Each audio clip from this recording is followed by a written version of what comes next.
नमस्कार, आप देख रहे हैं केडी न्यूज। केडी न्यूज में आपका स्वागत है। गुरुवार को उत्तर प्रदेश के चर्चित डिप्टी सीएम ब्रजेश पाठक संपूर्णानंद संस्कृत विश्वविद्यालय वाराणसी में आयोजित कार्यक्रम में शामिल होने जा रहे थे। करीब 4:30 बजे सुल्तानपुर जनपद के अमर चौराहे के पास पहुंचे तो चालक को जिला अस्पताल की तरफ चलने का इशारा कर दिया। 10 मिनट में ही आपातकालीन कक्ष में पहुंच गए। स्वास्थ्य विभाग को जानकारी होते ही खलबली मच गई। परिसर में गंदगी को देख डिप्टी सीएम भड़क गए। सीएमएस डॉक्टर सुरेश चंद्र कौशल को सफाई व्यवस्था दुरुस्त करने को निर्देशित किया। वहीं बेटी का इलाज कराने आए लोहरा मऊ निवासी दुर्गेश से उन्होंने पूछा कि इलाज सही हो रहा है, तो उनका जवाब था कि कोई दिक्कत यहाँ नहीं आ रही है। गौरतलब हो कि जब से डिप्टी सीएम ब्रजेश पाठक बने हैं, प्रदेश में चर्चा में हैं। उनके प्रदेश भर में सरकारी अस्पतालों के औचक निरीक्षण से सुल्तानपुर जनपद के लोगों द्वारा आस लगाई जा रही थी में सुल्तानपुर जनपद डिप्टी सीएम पहुंच सकते हैं।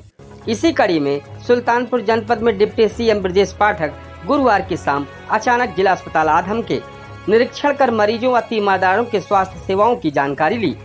इसके बाद जन औषध केंद्र पर पहुंच गए संचालक संजय दुबे से दवाओं की उपलब्धता की जानकारी ली।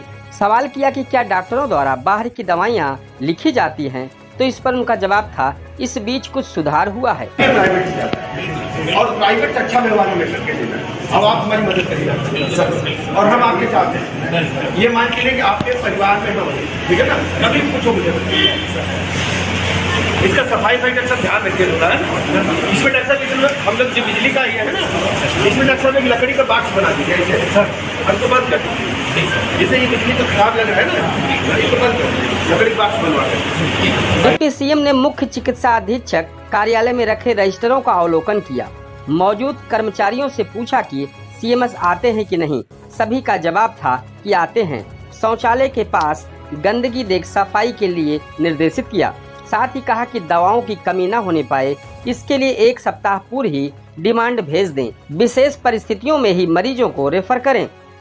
जिला अस्पताल में बंद पड़े बिजली उपकेंद्र को चालू कराने के लिए डिप्टी सीएम ने ऊर्जा मंत्रालय के वरिष्ठ अधिकारियों से बात की। आखिर में उन्होंने कहा कि कमियों का पता लगाने के लिए अभी निरीक्षण किया जा रहा है। आवश्यक चीजों की आपूर्ति कर सरकारी अस्पतालों को प्राइवेट अस्पताल की तर्ज पर तैयार किया जाएगा। अच्छा लगने लगेगा, आपको भी लगेगा अच्छा।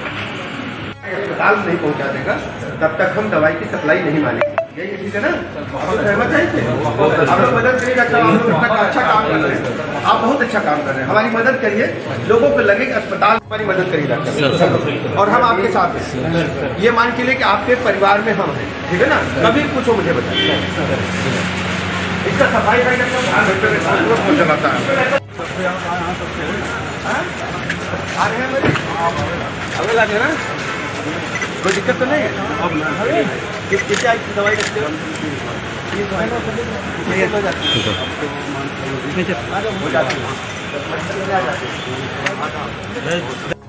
मुख्य चिकित्सा अधीक्षक डॉक्टर डी के त्रिपाठी ने डिप्टी सीएम से बिरसिंहपुर स्थित 100 बेड के अस्पताल का संचालन किए जाने व जनपद में डॉक्टरों की कमी के बारे में जानकारी दी। डिप्टी सीएम ने जल्द ही अस्पताल के संचालन का आश्वासन दिया।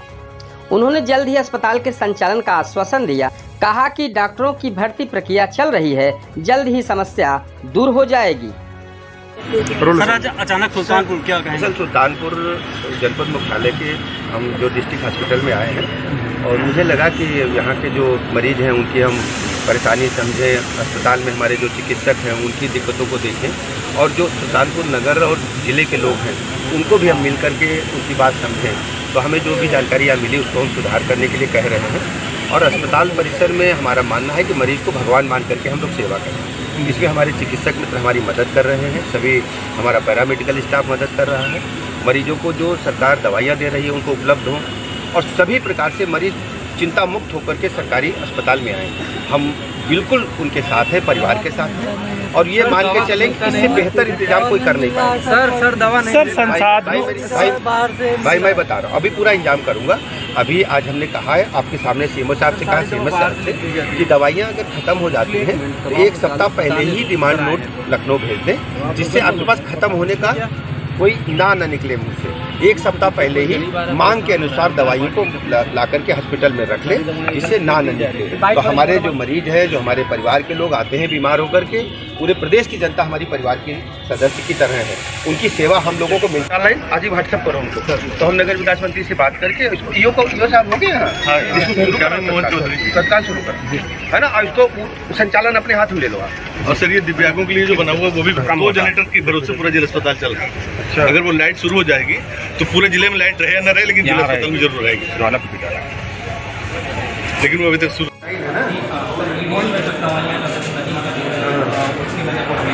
कब भेजा आपने डिमांड? ऐसा लगता है हमने देखा है, डिमांड देर से जाती है, और देर जाती है तो देर से दवाई मिलती है। ये आप देख लिया, हम इनसे 1 हफ्ते की दवाई रहेगी तो डिमांड पहले दे दिया, और अब हमने चेंज कर दिया नियम। अब दवाई आपको स्टोर से बजाय हॉस्पिटल में मिलेगी, ये आपको पता चला है। अब आपको स्टोर में नहीं जाना है, जिससे आपको जो PSC CSC में दवाई स्टोर पर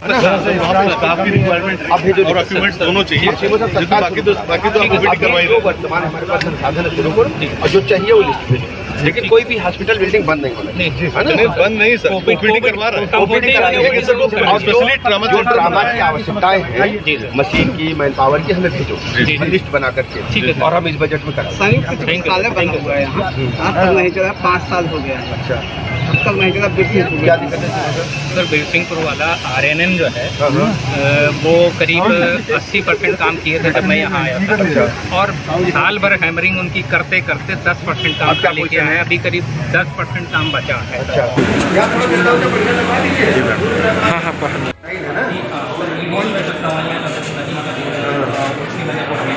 कब भेजा आपने डिमांड? ऐसा लगता है हमने देखा है, डिमांड देर से जाती है, और देर जाती है तो देर से दवाई मिलती है। ये आप देख लिया, हम इनसे 1 हफ्ते की दवाई रहेगी तो डिमांड पहले दे दिया, और अब हमने चेंज कर दिया नियम। अब दवाई आपको स्टोर से बजाय हॉस्पिटल में मिलेगी, ये आपको पता चला है। अब आपको स्टोर में नहीं जाना है, जिससे आपको जो PSC CSC में दवाई स्टोर पर। इस तरह की सनसनीखेज खबरों के लिए KD न्यूज़ UP चैनल को YouTube पर सर्च कर सब्सक्राइब करें।